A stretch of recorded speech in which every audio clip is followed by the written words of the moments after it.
I can't say how honored and grateful I am for these incredible awards and for your support for our research. Thank you so much. And Andreas, I really appreciate you calling out humor, and I think it's very important. And I think somehow, like, right next to humor is also hope. And I think, though that's not an explicit title of this talk, I think you'll see that it's part of the theme. And so the title of the talk is From Shields to Plowshares, Understanding and Anticipating East African Extremes.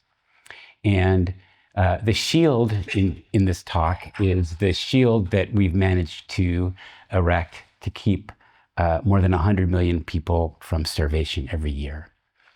And the plowshare is the aspiration that we can use the same climate science that we use for famine early warning to improve agricultural outcomes for farmers in Africa, many of which are women. We're going to give some background to talk about how the Climate Hazard Center helps shield millions from extreme hunger. We're going to talk briefly about how the Climate Hazard Center and KIT Science is helping right now. And that describes our analysis of the extreme 2019 short rains. So these are the October, November, December rains in East Africa. And then I'm going to describe how that science was applied in 2023 to anticipate extreme rains in East Africa and fuel advisories that went out to millions of people in Kenya, helping to improve their agricultural productivity. Then we'll get to a lot of the important future work that we're hoping to do in collaboration with the Karlsruhe Institute. Basically, the Climate Hazard Center was started in 2003 at the University of California, Santa Barbara, to help put more climate in famine early warning. In the 1980s, more than 1 million people died of famine in Ethiopia. It was one of the greatest humanitarian crises ever. And then following that, the US government put together this famine early warning systems network. I got involved with it while I was still in graduate school to help use satellites and climate models to anticipate droughts and improve food security interactions. And also, our center supports regional scientists in Eastern, Western, and Southern Africa. So these are full-time scientists on the ground that give us a tremendous ability to engage with the institutions in these countries and help build up their ability to deal with climate extremes. So we've been doing this for a long time, and it's really tremendous. And as part of that work, in collaboration with many partners in Europe, China, all across the world, this community of practice is now providing a shield against increasing food insecurity. So, this is kind of a complicated graphic, but these circles denote the number of very hungry people who, if they don't get humanitarian assistance, are likely to starve.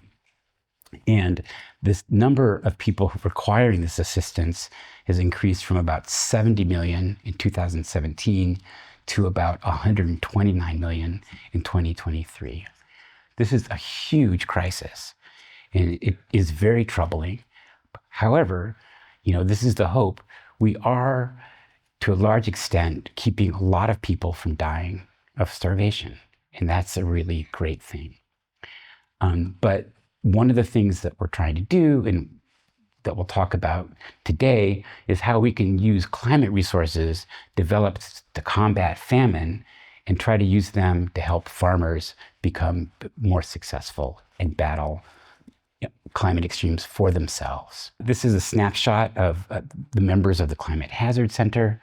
On the left, we see a lot of the people who work in Santa Barbara. These are climate scientists, remote sensing scientists, computer programmers. And on the right, we have our international team of regional scientists who are in East Africa, West Africa, Southern Africa, Central America, Central Southwest Asia. And together, we are a team of what I call humanitarian earth scientists. And that means that we're earth scientists who are focused on achieving humanitarian goals. And that actually requires often a lot of innovation and the highest quality science because what you're doing is so important. Of course, there's Andreas Funk, who you probably have met before. And both Andreas and I work closely with professors Sharon Nicholson, who's been a real mentor of mine for many years. And in this project, we will be working with an excellent young climate scientist out of Nairobi, Madeline Gudashova, who is a lead forecaster for that region. And go on to the important question is how can the Climate Hazard Center and KIT Science help East Africa cope with climate extremes and climate change? And we're going to look at a pretty focused example based on a paper that we collaborated on that looked at the extreme rains in October and November in East Africa in 2019. So one of the ways that we're collaborating is by supporting the development of excellent rainfall data sets. And yes, version 3 of the CHRPS is coming out soon, Andreas, and you contributed a lot to that. And so if you can't see extremes, you can't study extremes, and you can't develop systems for predicting extremes. So here we're looking at maps of rainfall in October, in November, expressed as percentages for anomalies from the long-term mean. And so these deep blue areas are 200, 300, or even 400 times the normal rainfall. And this is extreme rains that were associated with catastrophic flooding. So Andreas and Sharon and I studied these rains, and we worked on analyzing the predictable drivers of seasonal extremes in East Africa. This is one of the ways our science can help. And we linked these extreme rains to an extreme value, what's called the Indian Ocean dipole. And this dipole is very positive when you have exceptionally warm sea surface temperatures in the Western Indian Ocean. So when that gets really warm and climate change is increasing the frequency of this happening, you tend to have flooding and catastrophic rains over Eastern East Africa. And then the group here contributed this really fascinating analysis of this extreme kind of atmospheric Kelvin wave. So I'm good at seasonal climate prediction. The group here is really good at looking at tropical meteorology. And this is kind of a complicated graphic. I'm not sure I even understand it, to be honest, but you can ask Andreas later. But basically what it's showing is that in East Africa, between November 22nd and November 25th, this very intense storm swept through and created catastrophic flooding. And this is one of the things that we're going to study next year to try to understand and predict. And so another way that we can help is by working with African partners to improve early warning and anticipatory action systems. In 2019, there was catastrophic flooding that was not well anticipated. In 2026, we hope that our partners in East Africa can better anticipate these extremes and respond. And the fourth thing that we're doing is we're working together to develop thermodynamic analyses of the driver of extremes. And I'm kind of chuckling because I realize that that's a big word, thermodynamic. But basically it means heating up the atmosphere to make it do stuff and cause extreme weather. So basically, you know, as the oceans warm in the Indian and Pacific, right, the atmosphere in the lower part of the atmosphere, what we call the troposphere, is hotter, and it has more water vapor in it. And that basically causes things to become more dynamic. So extreme precipitation events are becoming more extreme, and these are giving us opportunities for prediction. And so we can think about this thing called the Walker circulation. Named after Sir Gilbert Walker, one of my heroes, who was studying the famines that happened in India in the 1920s. And he's sort of the father of modern climatology. And this idea of trying to prevent famine has been with us since the very beginning. And so East Africa, this region right here, is dry on average because of all this rain that happens over Indonesia is associated with dry sinking air over the Eastern Horn. So under typical conditions, Somalia, Kenya are dry. And sometimes when we have the right sea surface temperature conditions, this can amplify and you can get more severe droughts. But this whole thing can cycle the other way and you can also get flooding. And that's what we're seeing in this region, is a sequence of extreme rains or a sequence of really dry seasons that we're getting really good at forecasting. We're now going to transition from the paper that we did to a real-world application that used those research results. In the summer of 2023, in July, our group at Santa Barbara put out a blog that predicted these Western Indian Ocean sea surface temperatures in September, October, November, December, and said, oh my gosh, these look like they're going to be super hot, just like we saw in 2019, the study that we did with KIT. And we started putting out alerts and started working with the Kenya Meteorological Department to say that we think that this map is a change in the start of season. And so in August, we were putting out studies that said, hey, we think the season is going to start earlier. And hey, we think that the water availability for crops during this season is going to be way above normal.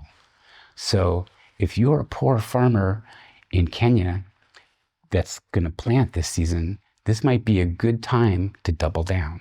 Maybe you want to buy some fertilizer, or you might want to buy some good hybrid seed, or maybe you want to spend more time cleaning your field and doing land preparation because you have a really good chance of being successful.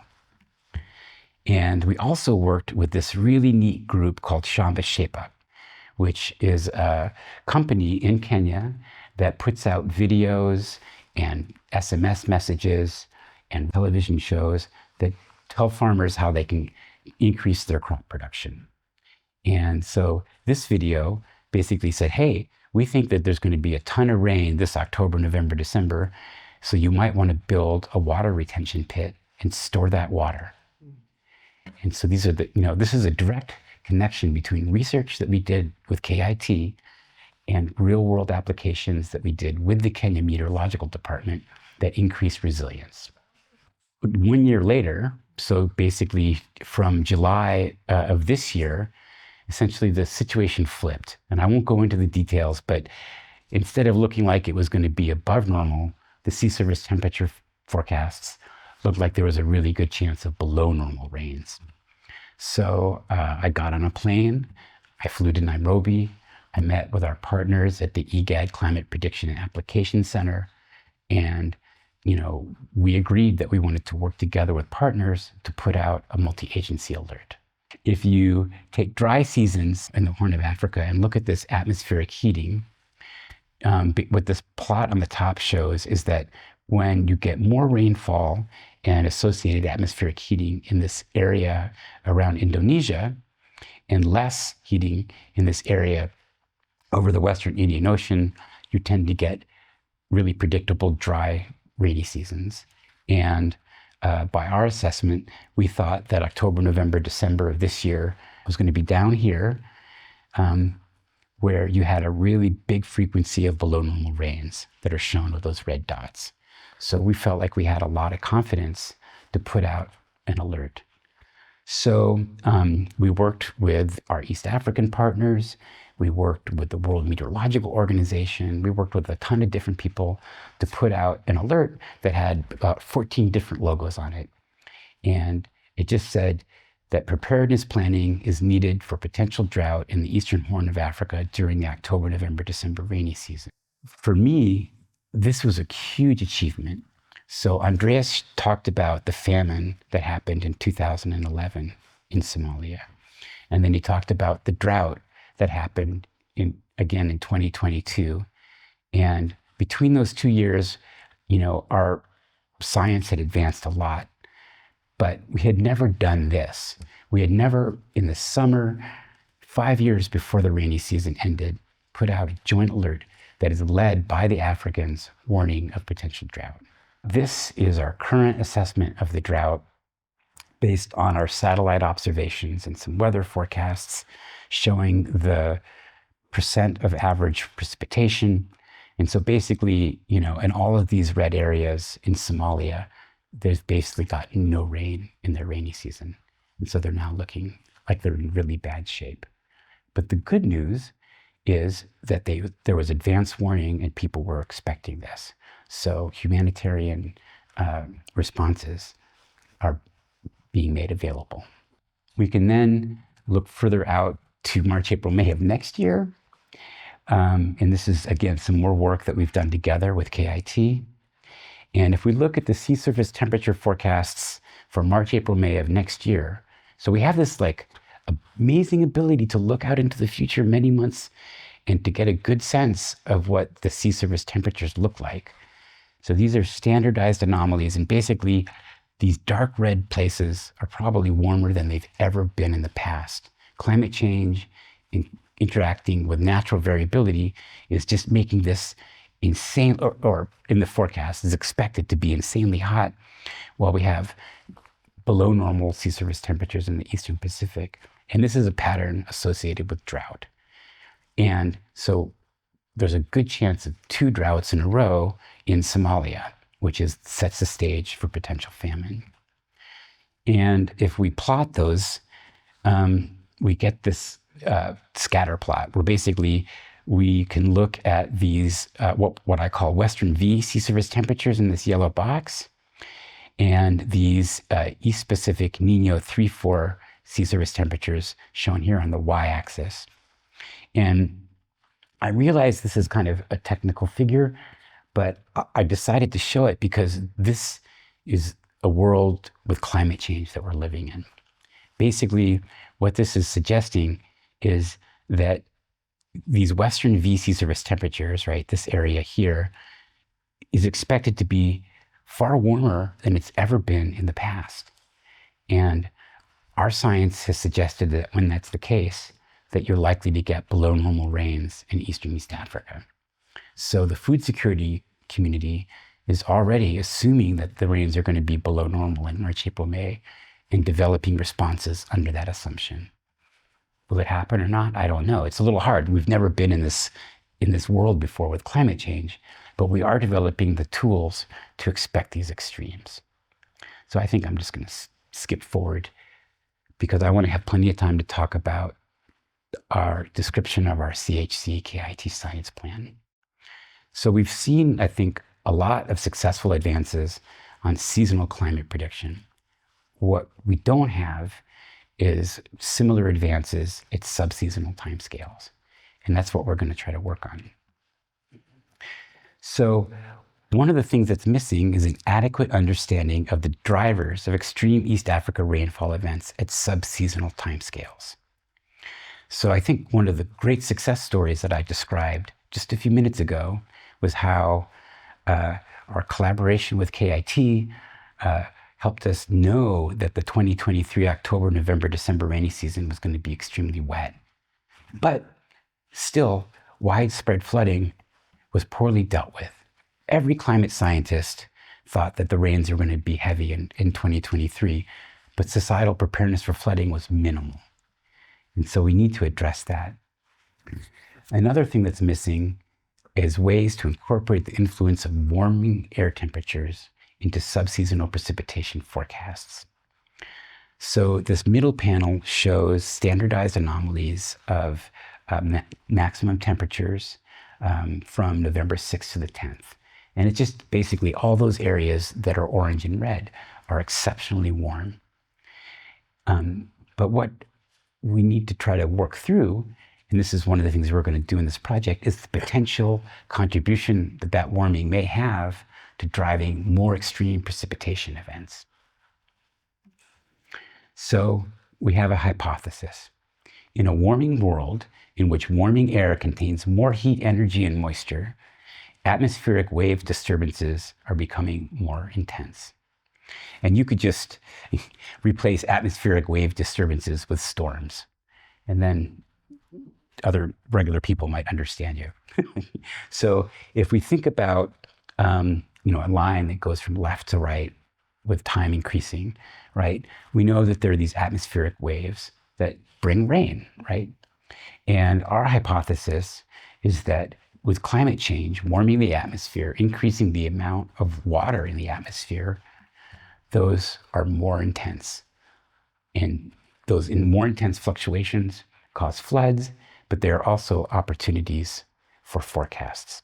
Our second hypothesis is that in a warming world, forecasts of wave-enhancing conditions can help increase subseasonal forecast skill and societal preparation. So wave enhancing doesn't mean that you're wearing long gloves, right? It means that the atmosphere has more energy in it, that the atmosphere has more water in it, so that when you get an atmospheric wave pattern, a storm, it's more intense and dangerous.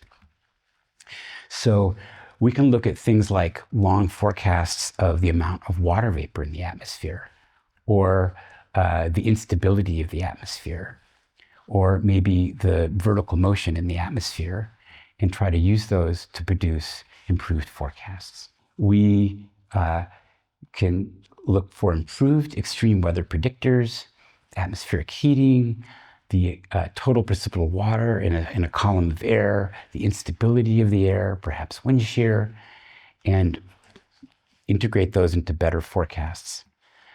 The group here is excellent at looking at wave patterns. And so we're going to look for improved wave pattern predictors based on frequency domain analyses. And then we're going to try to take those potential predictors and combine them into artificial intelligence-based extreme rainfall forecast methods, which can be used by groups in East Africa to make hydrological localized alert systems at the IGAD Climate Prediction and Application Center, the Kenya Meteorological Department, and the Somalia Meteorological Department. That's the long-term vision. It's not all going to happen in 6 months, but I think that in 5 years, this will happen. And the support that you're providing will help us get there. Thanks.